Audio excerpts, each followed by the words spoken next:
Bearcats. In a matter of minutes, I'm going to be joined by my colleague at All Bearcats and Sports Illustrated, Russ Heltman. We're going to talk Bearcats football, the crucial defensive change coming for 2023, the offensive rebuild that the Bearcats could be in this offseason, heading into their first season in the Big 12, and we're going to recap the Bearcats' loss to Memphis on Sunday and look ahead to another crucial matchup Saturday at Houston. A reminder that today's live room and today's episode of Locked On Bearcats is brought to you by FanDuel Sportsbook, the official sportsbook of Locked On. Make every moment more. Visit FanDuel.com/LockedOn to get started. It's been a great week here on Locked On Bearcats. Thank you to all of you who make us your first listen of every day. We are approaching 700 subscribers right here on Locked On Bearcats. We are part of the Locked On Podcast Network, your team every day. So, lots to get to today. Looking forward to having Russ on as we do every Wednesday, right here, 12:30 Eastern Time here on Locked On Bearcats. So the Bearcats football, there's a lot happening, and obviously this is the off season. It's a long off season. But there's still plenty to talk about, and there's still plenty to project. There's still plenty to talk about, think about. There's a lot. And I think what is interesting about the Bearcats program is that I do think, based on what happened last year with 29 first-year head coaches, and I think what happened last year with the fact that 17 of those teams had either 500 or better records, I think that the Bearcats are in good hands with an offensive-minded head coach. I think they're in good hands with the guys that they have been able to land in the transfer portal. I think they're definitely in good hands with retaining key players from last year's team, key hometown heroes, key hometown hero coaches like Walter Stewart and Kerry Combs. I think they hired good coaches at defensive and offensive coordinators. I think they are set up for a successful season next year. Now, what does a successful season mean to you? What does that constitute for you?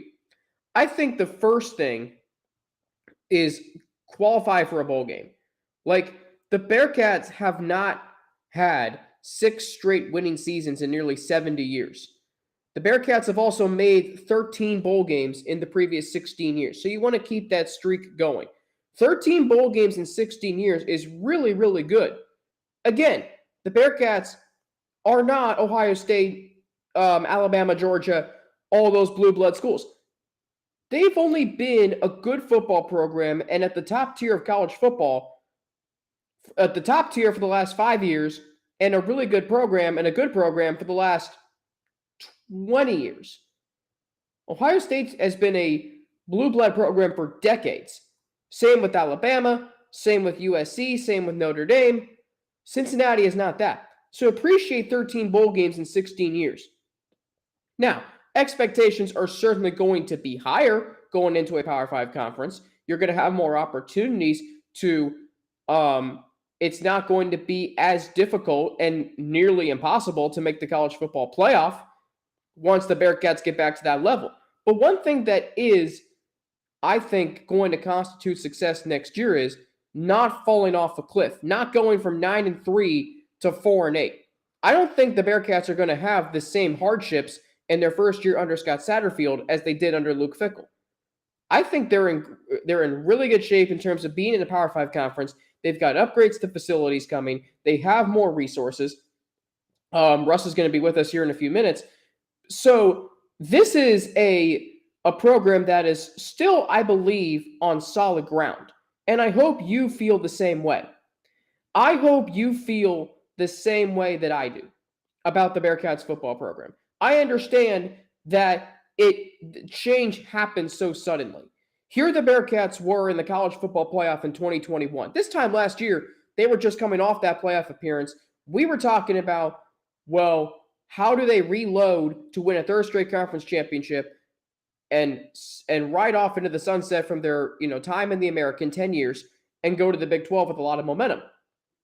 So that is what we were talking about. Now we're talking about, well, how are they going to rebuild the offensive line, which has been in position of strength for the last 5 years? How are they going to rebuild the wide receiver room, which really got good last year? How are they going to rebuild a lot of key positions on this roster. How are they going to rebuild? How are they? What's going to happen at quarterback? Is Emory Jones going to, is he the guy? I think he should enter the spring ball as the projected starter. But does Ben Bryant have a chance, even in a new system? Kudos for him, really, for sticking around. Because I'm going to be honest, I don't think his skill set fits Satterfield's system. Maybe they do. I don't know. But Bryant has got to become a more mobile quarterback. And maybe he's going to be, because the offensive line is going to allow him to be that. Evan Prater, he's still here. Yeah, he's a hometown hero. He's still here. There's a lot to like with Evan Prater. I'm excited to see what he can bring to the Bearcats, offense. If he can find a way to become the starter in 2023. And I think it's going to be very challenging because there are a lot of guys who are, in front of him that are experienced, that have great skill sets, and have simply played more college football than Evan Prater. And so when we think about it that way, I want to see him succeed. I want to see him have a role on this team, but it's going to be very difficult. Tweeting out the YouTube link that we are live again. This was, if you're listening to this in podcast form, yesterday at 12:30. So for future planning purposes, if you ever want to take a lunch break during your workday, or whatever you're doing at 12:30, maybe you're watching NFL Network, NFL Now, Conference Championship Sunday this week. 12:30 Eastern Time, yours truly and Russ Heltman. We talk Bearcats football, men's basketball, all things Bearcats. So feel free to join us. Every Wednesday at 12:30. We got it going on here on Locked On Bearcats. So plenty to get to today. I touched on this earlier this week. The defense of Cincinnati, I think, is going to still be really good next year. The defense last year was good. Even though the Bearcats lost Malik Vann in week 2 and eventually lost Dante Corleone in the final 2 games of the season, the defense was still really good. I saw them play really well against Indiana. I saw them play really well against Temple. Now, they did struggle in big games. In the 4 games that Cincinnati, lost, in the 4 games they lost, they were gashed. In the running game, teams hit big plays in the passing game. They were gashed. Let's just call it for what it is. They could not stop dynamic offenses, and it showed in those games. And injuries piled up. Now, the good news is there's a change coming, a 4-2-5 defense. I'm really excited to see what a 4-2-5 defense can do. And with that, we bring in the driving force behind all Bearcats at Sports Illustrated. He is Russ Heltman, my colleague at All Bearcats and Sports Illustrated. Russ, how are I hear that there was a snowstorm expected up in Cincinnati and nothing came. Is that true? Yeah, it's classic Cincy weather. Unpredictable and usually underwhelming, which if you're not in school, it's usually pretty nice for the people that have to commute in the mornings, all that stuff. I am not sad there wasn't traffic issues and snow issues this morning. But great to be with everybody on Locked On. It's a lot to get to this show, as we always have, seemingly every live room. Seemingly every live room that we have, we'll take your questions and comments in the chat. So let's get rolling right here on Locked On Bearcats. Our Locked On Bearcats, your daily podcast on the Cincinnati Bearcats, part of the Locked On Podcast Network, your team every day.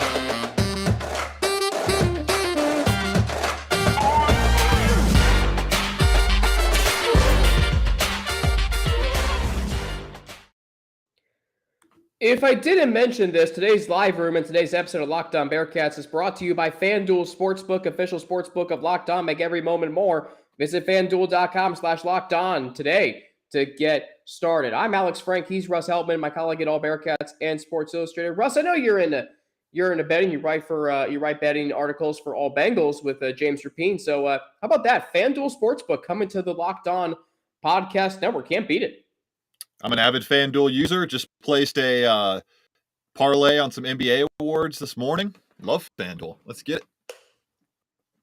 Good times. Sports betting's legal in Ohio. We got the Yes, Bearcats in action. Yeah, we love it. We love the sports betting being legal now. Even more content avenues to dive into. It's great. Yeah.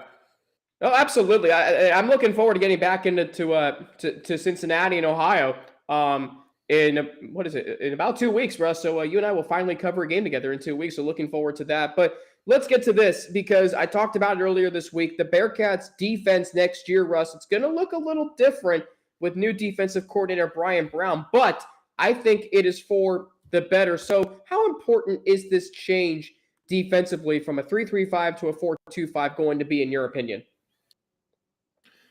I don't know if importance is the word I would use. I don't think it's going to be as a change in importance from how great the Black Cats 3-3-5 defense was under Luke Fickell and Mike Tressel over the past 3 years. I think it's just going to be a little different, maybe a little bit more aggressive.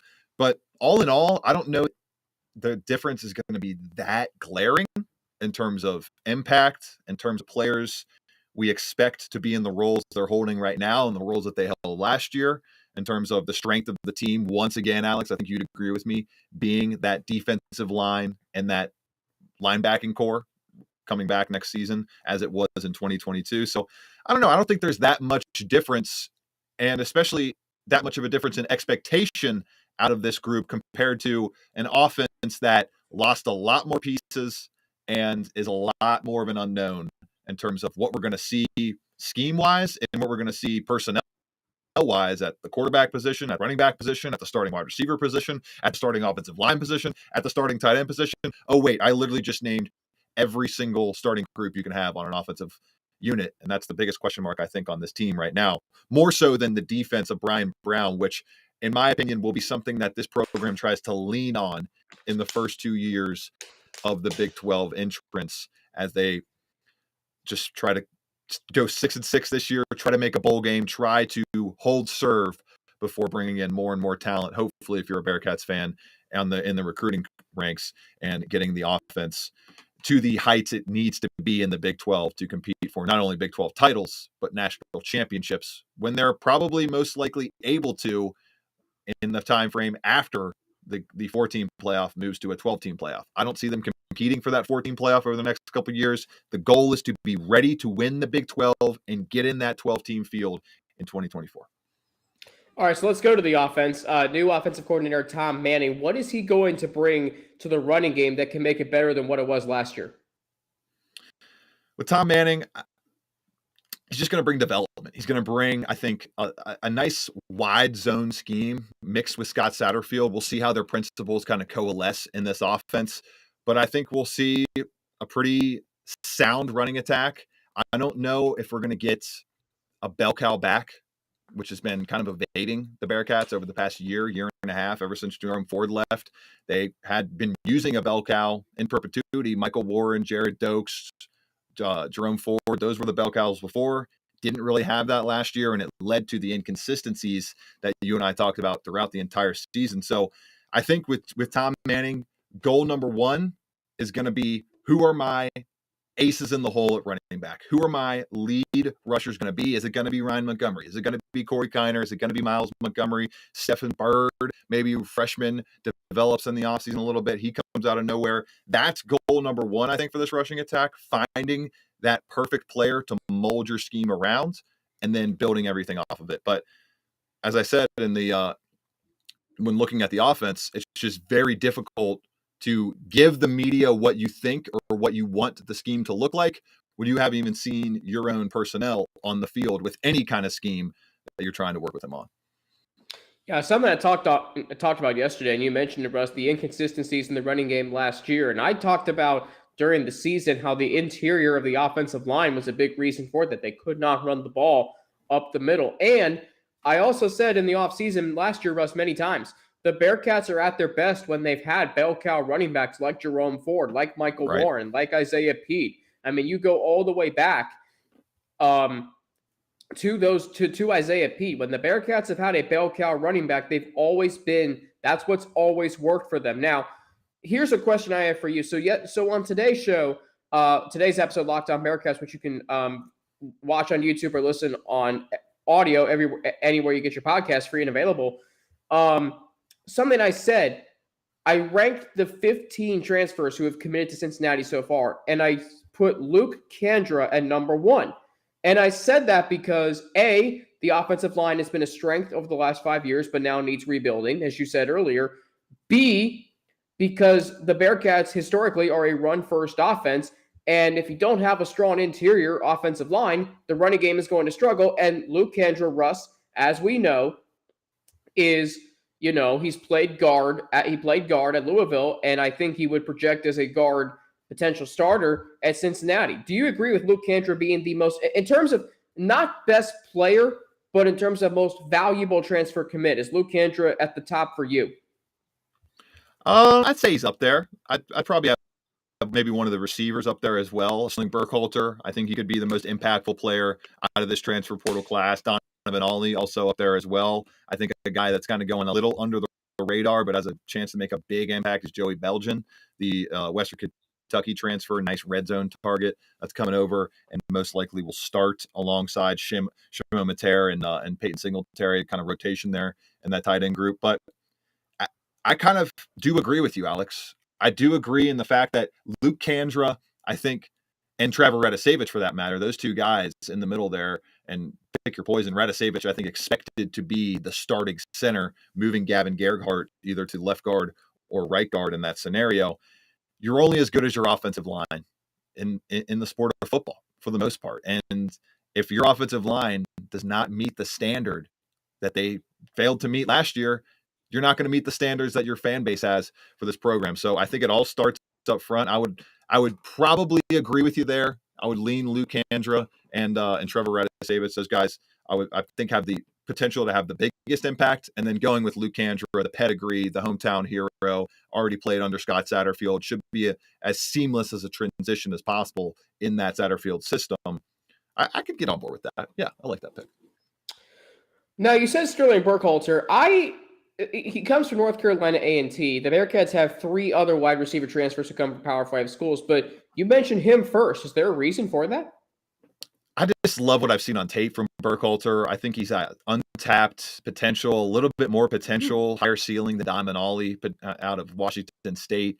And I just think Burkhalter's got a little bit more big play ability to be able to get that done. But a guy that we haven't even talked about, Alex, and I think it's because it's been so long since we've seen him hit the heights that the number 1 impact transfer would have to hit to be able to own that mark. And that's Emory Jones, former top 100 recruit, transfer from Arizona State. You hope, if you're a Bearcats fan, that Emory Jones hits that ceiling that he hasn't hit in his college career. And if he does do that this season, then he will definitely be the most impactful transfer. But there's just been so much inconsistency, such a bad showing at Arizona State, gets benched midway through the year. It's definitely trending in a different direction compared to what Luke Kandra and guys in that offensive line unit have going in their favor coming into this program versus Emory Jones, who is expected to be the starting quarterback, but there's a lot of quarterbacks still in that room, Alex. And that to me speaks to this coaching staff laying it on the line to these players and saying, we're going to go through the spring. We're going to lay out how we feel about everybody at the end, and we can kind of make our decisions from there. But you have the opportunity to either leave now or compete for that starting job that I'm pretty sure hasn't been handed to Emory Jones, or we would have seen a larger exodus out of that quarterback room, which was, correct me if I'm wrong, I think has 6 players in it as we speak right now. It's got a lot. It's going to be a big battle throughout the spring and into fall camp. Let me ask you this. Is Emory Jones right now the front runner to be the starter heading into spring practice, which starts in about 6 weeks, Russ? I would say yes.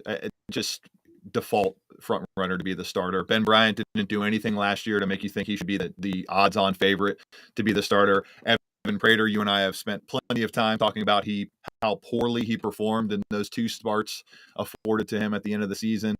Great competition or not, you're going to have to play a lot of great competition in the Big 12, and you're going to be asked to perform if you're the starter for this program. That doesn't really hold up as an excuse for me, and he's got to get a lot better. So, yeah, as of right now, it would be a shock to see a guy like Brady Drogosh get a start in his freshman year, true freshman season. So, yeah, Emory Jones is the front runner as we speak. Okay, so here's something that I've talked about on this show this week. How much of a rebuild is this offense going into? Because I ran this yesterday, Russ. So last year, there were 29 first-year head coaches in college football. 29. Okay. 12 had winning seasons, including former Bearcats defensive coordinator Marcus Freeman. 5 finished 500. So more than half of your first-year head coaches last year, Russ, finished 500 or better. That's encouraging. 11 of the 29 first-year head coaches are offensive-minded. 8 of them saw increase in offensive yards per game from 2021. So that offers some hope for the Bearcats offense this year, but how much of a rebuild exactly is this Bearcats offense in right now? A pretty heavy rebuild, to say the least, Alex.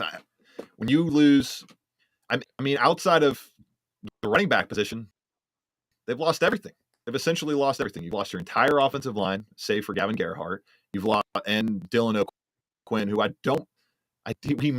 one may have slipped through the cracks over the past few weeks, but many people were saying O'Quinn not expected to come back. So we'll see if he eventually does. It feels like I would have to go through that after the show, but for the most part, you've lost 4 out of 5 day one starters on this offensive line. You've lost your top 6 pass catchers.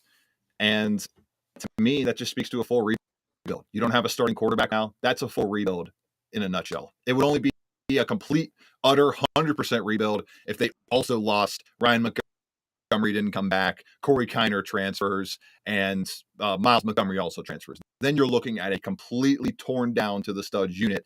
Thankfully, that did not happen. You retain Montgomery for his extra year of eligibility. You retain Kiner as a hometown hero, and you keep Miles Montgomery in the fold for what should be a nice position group to lean on in the earlier part of the season, I would imagine. But if that would have gone up in smoke, then yeah, you're looking at a completely torn down to the studs rebuild, and this is more of a 80% out of 100% rebuild in my eyes. Wow. I mean, I look at the offensive linemen on this roster, and I mean, they have not seen much action. That concerns me. And I look at the wide receivers. Wyatt Fisher's the only player from last year's Bearcats team to have a catch. This wide receiver room, and I want to see what Chris Scott can do. I think Donovan Ollie brings experience, and I think D. Wiggins has potential. Keyshawn Helton does too, but I just don't know right now. And none of those guys are studs. None of those guys are day one walking in the door, Blitnikoff award watch list, to say the least. Okay. So you and I have talked about Sterling Burkhalter. We just talked about D. Wiggins, Keyshawn Helton. Those guys are looking for new opportunities for a reason. And Burkhalter, the reason I brought him up is because he's leveling up in situation. He is choosing UC out of many other options where he can go and further upgrade his status in college football versus D. Wiggins, Keyshawn Helton, Donovan Ollie less so, but D. Wiggins and Helton dealing with a ton of injuries in their careers and just trying to find a stable spot to finish their careers with. Wiggins, a guy that transferred to Louisville last year, gets hurt game 3, I think, of the season, was expected to be a big contributor, and then follows Scott Satterfield to Cincinnati the following year. So yeah, on the pass catching unit, They brought in solid talents, but as I mentioned, nobody that's going to wow you and think, hey, that's Marty Gilliard walking in as a transfer, coming in and ready to set the UC record for yards amassed in one season, touchdowns scored, catches, all that stuff. And then with the offensive line, Dylan O'Quinn, not expected to come back. You got a starting pool of guys like Tanya Tinsley, Ethan Green, Philip Wilder. Forgot to mention him as a transfer. Two other transfers we talked about a lot: Trevor Radisavas and Luke Kandra, Gerhardt, who I mentioned, John Williams, Cam Jones, maybe Mal Glenn, maybe Luke Dalton. All those are brand new names, Alex, outside of Gavin Gerhardt and maybe D'Artagnan Tinsley a little bit in mop-up duty here and there last year. A new look offense, to say the least. Definitely. It'll be interesting to see what it looks like and who stands out in spring practice, which starts in about 6 weeks. All right, coming up, we'll hit the hardwood, a tough loss for the Bearcats on Sunday against Memphis. I got a story, an analysis on the Bearcats' three-point shooting on All Bearcats. We'll get into that. We'll get into Saturday's game against the Houston Cougars. But first, I'm here to tell you that today's episode of Locked On Bearcats, today's live room, is brought to you by FanDuel. So, the NFL playoffs are here. We're really excited about our new sports betting partner for Locked On because they're the #1 sports book in America, and that is FanDuel. If you're new to FanDuel, that's even better. They have so many great features that make betting on sports fun and easy. New customers join today to get started with $150 in free bets guaranteed when you place your first $5 bet. Just sign up at FanDuel.com/locked on. The AFC Championship Sunday, the Bengals and the Chiefs. Right now, the Bengals, according to FanDuel, are a 1-point favorite. A 1-point favorite to beat the Kansas City Chiefs. I like that, and I like the Bengals to cover that. So, just sign up at FanDuel.com/lockedon. FanDuel has all your favorite bets from the money line to point spreads to player props. Plus, you can even combine your bets for a chance at a bigger payout with a same-game parlay. All on an app that's safe, secure, and super easy to use. So football fans, don't miss out. Place your first $5 bet to get $150 in free bets, win or lose, at FanDuel.com/lockedon. Make every moment more with FanDuel, the official sportsbook partner of the NFL. Thanks again for making Locked On Bearcats your first listen every day. Make sure you check out our brand new podcast, Locked On College Basketball. Everything you need to know about college basketball all in one place. Plus, hear from big-name experts, insiders, coaches, and players. Locked On College Basketball is available on YouTube and wherever you get your podcast. Back here, Locked On Bearcats live room Wednesday. Russ Heltman is my colleague at All Bearcats and Sports Illustrated. I'm Alex Frank. I've got a story up on All Bearcats about the Bearcats' three-point shooting, which there are some things when you look at it, and this was all based on a comment I saw from a fan about who's taking the most three-point shots. We'll get to that here in a few minutes. But, Russ, first off, the Bearcats lose Sunday to Memphis, a tough game. They lose 75-68. Do you and from what you've said on this show and from what I've talked about, and I want to ask you again, do you sense with 10 games remaining, the time is running out on this team to start building that resume for an at-large bid to the NCAA tournament? Oh, time's run out. Oh, it's done. This team is done. The season's over unless they beat Houston on the road Saturday, which I don't know if anybody's given them a chance to do that, especially given the fact that Houston just got a kick in the face on this past weekend, 56-55 at the hands of Temple. That is not the situation UC wanted to go into. Because now Houston, if they weren't motivated to finish out the season strong before that loss, they assuredly will be now. And it's just too many missed opportunities for the Bearcats. I break it down almost every single preview pop rent. We dive into the keys to the game, what they have to do. But the bottom line, the consistency in terms of available talent and the talent showing out on the floor night to night is just not there outside Landers Nolly, and Victor Locken for the most part, although the shooting has tailed off a little bit lately. Got back to against Memphis, but wasn't his best game overall, I would say. Outside of those two guys, it's been hard to find players that night in, night out, you know exactly what they're going to give you. Micah Adams-Woods, a perfect example. They needed more from him in the Memphis game. They needed him to be much better against those guards, much better against Kendrick Davis, and it just didn't happen. Did not get the performance they needed out of him. And now you see sits in a position that they've been in since Wes Miller started. I like the guy a lot. I think he's a good coach. I do. But at some point, at the University of Cincinnati, you have to start winning some modicum of a big game. I'm not even saying winning a ranked contest. I'm not even saying beating a top 25 team, a top 50 team, a top 60 team in Memphis, in UCF. Those are the wins that have to start happening on a more consistent basis, or the cries and the bemoaning from fans is going to get louder and louder. Year two, I get it. The guy needs, I think, one more year, two at the most. If he starts to show some progress next year, he needs to be given that time to get his classes in, get his players in, and get them ready to go. But Alex, they're 0-6 this season in quad 1 and quad 2 games. 0-6, including, I think, 3 losses in those games at home to Memphis, Houston, and Xavier. At some point, this program has to win a big game for the first time since late November 2021. No question about it, Russ. I mean, that's just the bottom line. Close is not good. Close is no longer good enough. Like the Bearcats, yeah, they played Arizona tough. Okay, great. They played Xavier tough. All right, fine. Xavier's really good. We know that.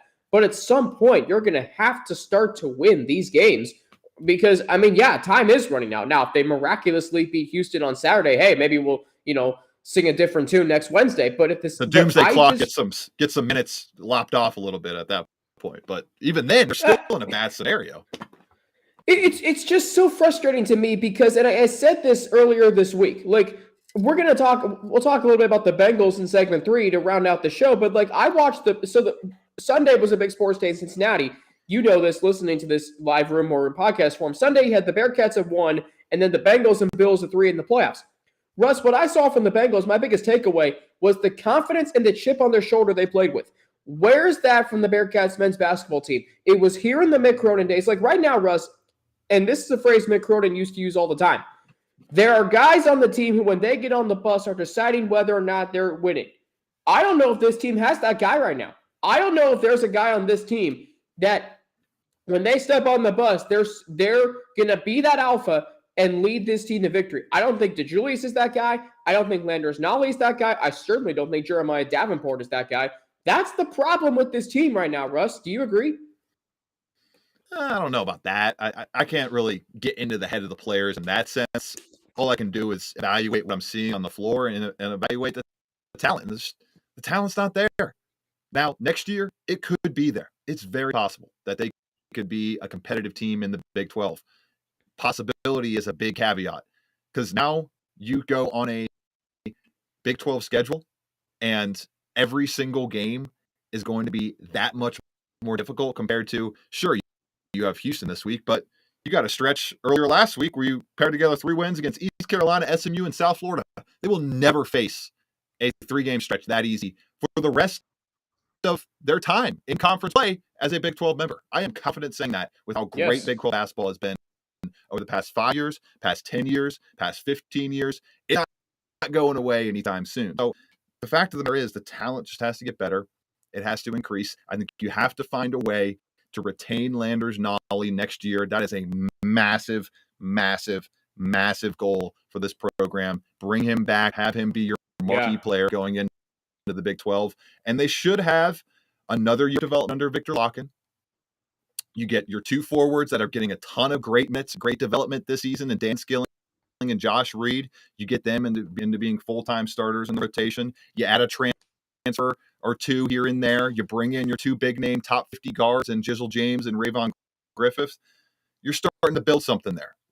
You're starting to get something rolling. But with this current crew, it's clear that they are not talented enough, especially when you think about in the grand scheme of the Big 12 to compete in that league.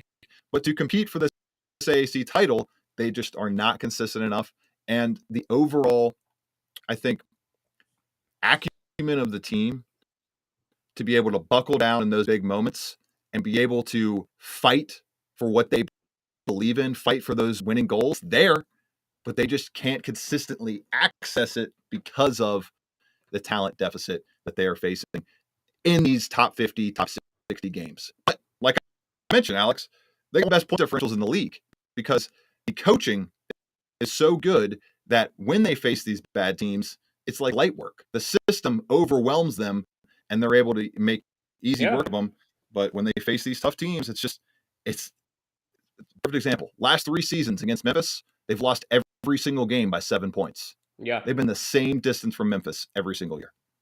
And it used to not be that way. Memphis used to be a team, the Bearcats, I mean, yeah, it was a big game because this is a rivalry that goes back a long way, but you had the confidence that the Bearcats were going to win the game. I mean, 2019, they beat Memphis twice. Those were games they could have lost. They didn't because Jaron Cumberland took over the first game, and the second game they had a big enough lead that they were able to hold on in the end. But that's not the case anymore, Russ, as you just alluded to. There have been 3 games between the Bearcats and the Tigers since Wes Miller took over. Every single game has been there for the taking. They just simply have not been able to win it. Now, we'll take your questions and comments in the chat here shortly. Give me your analysis. I have the story on all Bearcats. Give me your analysis on the Bearcats 3-point shooting because They are tied for the conference lead. They're 83rd in the country. Those are great. But I feel like, and I said that, I ended my story with this. Time is running out, and I still don't feel like players 100% know their roles, especially when it comes to three-point shooting. What do you make of that? The bottom line is Jeremiah Davenport, and you brought up a great point that kind of built the article around this idea. The fact that JD, he's a competitor. He tries hard. He does. I defended him a couple of weeks ago on this show. And You ever did. since I did, after that Wichita State performance, it's been a disaster. Yeah. It's been a disaster since then. Shooting 27% overall from the field since that game. 24% from three on almost 7 attempts per game. That just can't happen. And I don't know if it's the coaching staff still enabling him to shoot these kind of shots. I don't really get it. But all I'm told about Jeremiah Davenport is a guy that thrives more when he takes those more difficult shots. Well, that's just not happening. No. He's shooting 31% overall from the 3-point line this year. He's averaging 9.3 points per game, lowest since his freshman year. He's having his worst season in the past 3. He doesn't look any better on defense. Doesn't look like he's taken midseason stride on that sense at all. And at this point, like, Alex, when does the conversation start? As Rob Fennessy, who practiced pretty well yesterday, from what I saw in the Tuesday session, looks like he's going to return against Houston. You get John Newman, talk to him the other day. He's in great spirits, seemingly going to return, hopefully, in the next couple of weeks. We'll see if that can happen. When does the benching conversation for Jeremiah Davenport start? That's what I want to know, because he is actively hurting this team's chances to win ball games. As you mentioned, the highest volume three-point shooter on this team, hitting 30% of those shots. Those two things do not compute. And it's a team and offense in UC that could be elite nationally into just a very good offense. Great point. That's a really good point. He's not even shooting that well from the field overall. And, like, yes, shooters keep shooting. Not when the shots aren't falling. Russ, the shots are not falling. His scoring average has gone down since he was relegated to the bench. So that's interesting. And Landers Nolley, who shoots 44% from three, has attempted, 12 to 14 fewer threes than Davenport. David DeJulius' shot selection, I think, is good. He's played really well over the last. He played great last Wednesday at South Florida, Russ. He was 7 of 8 from the floor. So it was his best shooting performance of his career for DeJulius last week. But 7 of 8 is a perfect example. Yes. Can you get 16 shots when you're cooking like that? Can Landers Nolley, when he's 5 of 10 from the field from 3, can you get 14 3-point attempts, 15 3-point attempts? Now that's kind of crazy. I know, I get that, but you get the point that I'm trying to make for the audience here is spam what's working well. Stop spamming what's not working. Yeah. Davenport is on pace to attempt 36 fewer threes than last year. It's crazy to think about. But right.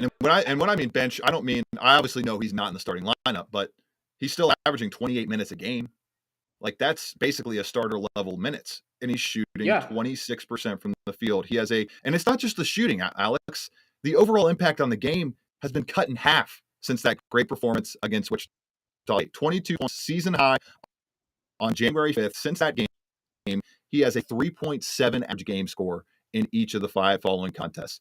For context, Davenport in the beginning to start the season was way, way better. Before the Wichita State game, going into that contest, he had a 6.8 game score on average in each game. So to have that get cut in half, it's just something is clearly not working.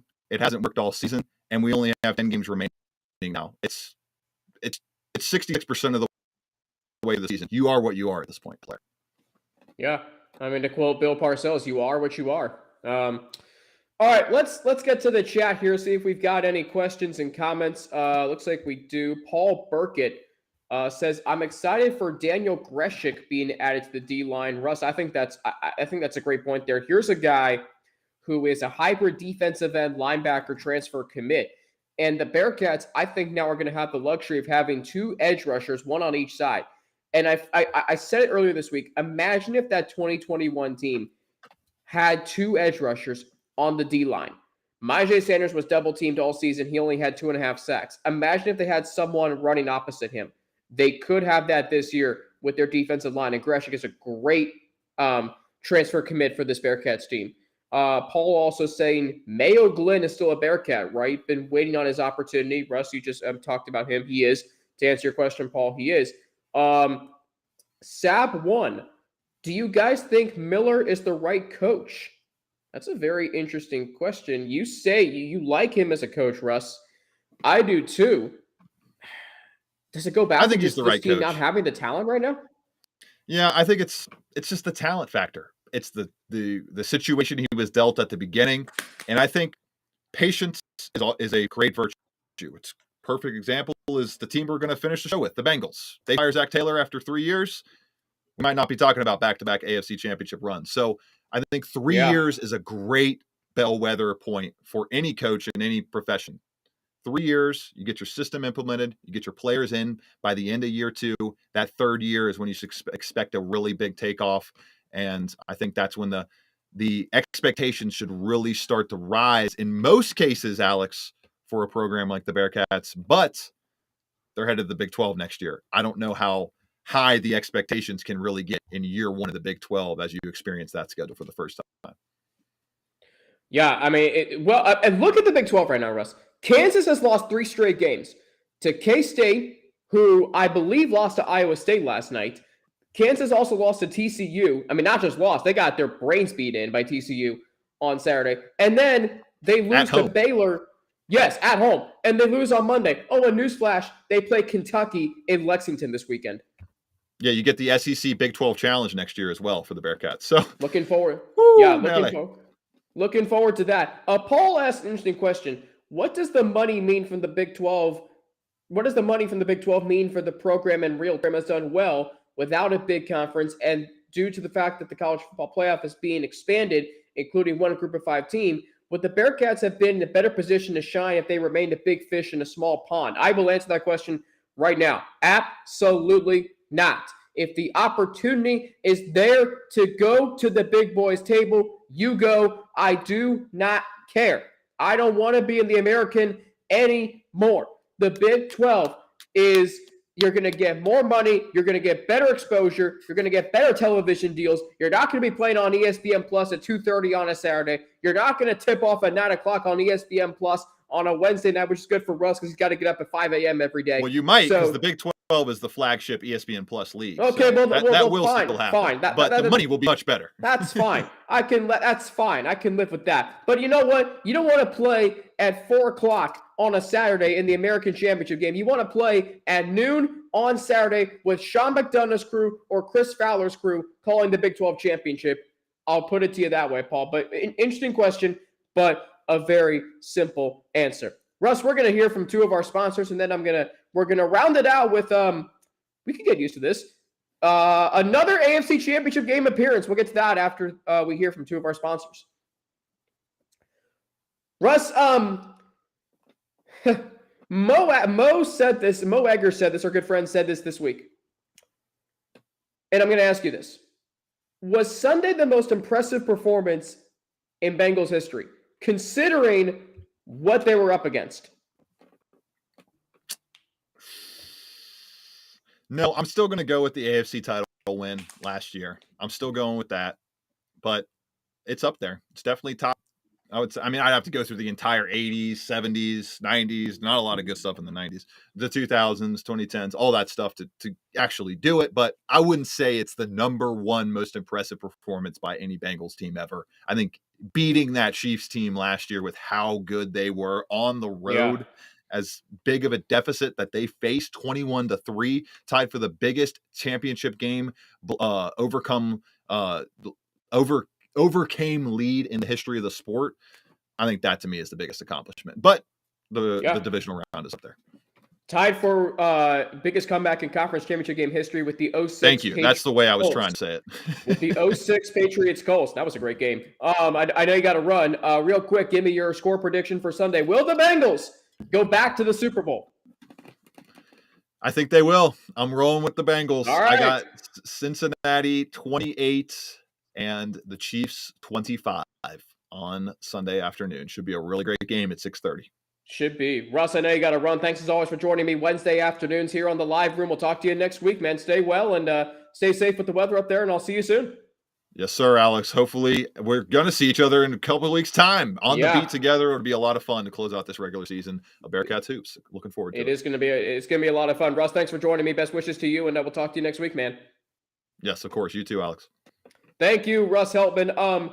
Tucker the Rat Wittenberg with the question: When does losing the big games become a coaching issue for basketball? We have the talent to win these games. I can understand Arizona and I can guess Xavier, but we should lose to Memphis at home. I mean, that's a fair question. Russ talks about this team not having the talent right now. Look, I mean, yes, the Bearcats should not lose to Memphis at home 3 straight years. That's a problem. I mean, but at the same time, I don't know if it's a coaching issue just yet. And maybe if this pattern continues into next year, there's going to have to become a time where you have to win the big game. I don't know if it's right now, but if something goes awry on Saturday at Houston, that question might have some validity to it. I'll save that. Good question, Tucker. Thanks as always for joining us here on the live room. Excuse me. On this Wednesday, this will be in podcast form tomorrow. For those of you listening, if you want to listen again, do we have another question? Looks like we do from Tucker. He said, "Fair enough. Thanks. I'm glad I could answer your question, Tucker." I'm on Twitter at Frankie_Natty with 2 N's and an ATI. I'm on Instagram, AlexFrank9_ and email at alex3frank@gmail.com. Thanks for making Locked On Bearcats your first listen today. For your second listen, check out our brand new podcast, Locked On College Basketball. Experts Isaac Shade and Andy Patton bring you everything you need to know on and off the court. Plus, hear from big-name experts, coaches, and players throughout the basketball landscape. Locked On College Basketball is available on YouTube and wherever you get your podcasts. Back tomorrow with a look ahead to the Bearcats in Houston on Saturday. Or I should say, if you're listening to this live, Friday, if you're listening on podcast form, back tomorrow, previewing the Bearcats and Houston. And I had a topic in my head that was so good, and I already forget what it is, but it's good. I trust me on that. It will be a good topic. It's something about offense in the Big 12. So we'll get to that on Friday. And of course, we did this last year. We like to highlight the other teams in our city. Of course, the Bengals in the AFC Championship game Sunday at Kansas City. So I'll do a preview segment on that game. Maybe James Rapine will join me for a little bit. So we'll hopefully hear from him. And thanks as always for making Locked On Bearcats your first listen every day. We're free and available everywhere you get your podcast. Part of the Locked On Podcast Network, your team every day. My name's Alex Frank for Locked On Bearcats. I'm back tomorrow. If you're listening to this on podcast form, Friday, if you're listening to it live right now here on Locked On Bearcats, we are part of the Locked On Podcast Network, your team every day. I'm Alex Frank for Locked On Bearcats. Have a great rest of your day, and I will talk to you tomorrow/Friday